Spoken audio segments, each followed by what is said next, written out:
রাসূল সাল্লাল্লাহু আলাইহি ওয়াসাল্লাম যখন মক্কা থেকে মদিনায় হিজরত করলেন তখন মদিনার লোকজন দলে দলে রাসূল সাল্লাল্লাহু আলাইহি ওয়াসাল্লামকে দেখতে এসেছিল, যেখানে একজন ইহুদিও ছিলেন।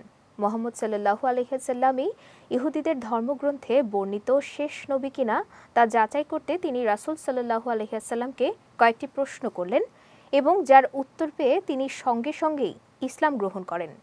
বিস্তারিত ডেস্ক রিপোর্টে।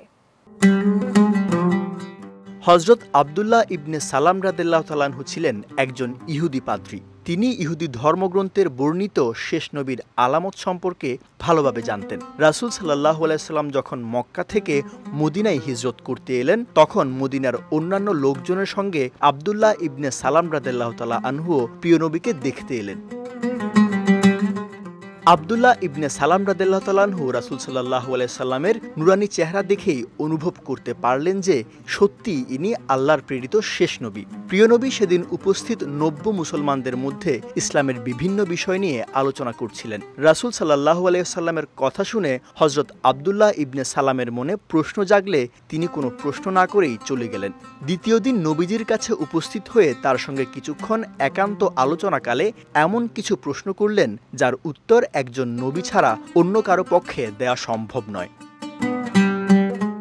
এ সম্পর্কে হযরত আনাস রাদিয়াল্লাহু তাআলা আনহু বলেন, আব্দুল্লাহ ইবনে সালাম নবী সাল্লাল্লাহু আলাইহি সাল্লামের কাছে এসে বললেন, আমি আপনাকে 3টি প্রশ্ন করছি, এগুলোর উত্তর নবী ছাড়া অন্য কেউ জানে না। আমার প্রথম প্রশ্ন হলো, কিয়ামতের সর্বপ্রথম আলামত কি?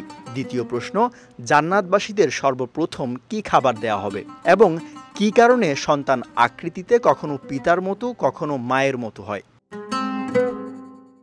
রাসূল সাল্লাল্লাহু আলাইহি সাল্লাম বললেন, বিষয়গুলো সম্পর্কে এইমাত্র জিবরাইল আলাইহিস সালাম আমাকে জানিয়ে গেলেন। তোমার প্রথম প্রশ্নের উত্তর হলো, কিয়ামত কাছাকাছি হওয়ার সর্বপ্রথম আলামত লেলিহান আগুন, যা মানুষকে পূর্ব দিক থেকে পশ্চিম দিকে ধাবিত করে নিয়ে যাবে এবং সবাইকে একত্র করবে। দ্বিতীয় প্রশ্নের উত্তর হলো, সর্বপ্রথম খাদ্য যা জান্নাতবাসী খাবে তা হলো মাছের কলিজার বাড়তি অংশ।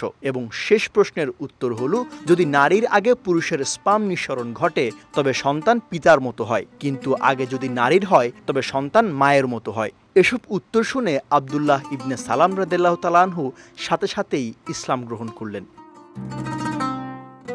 সৈয়দ নওশাদ, বিজয় টিভি, নিউজ ডেস্ক।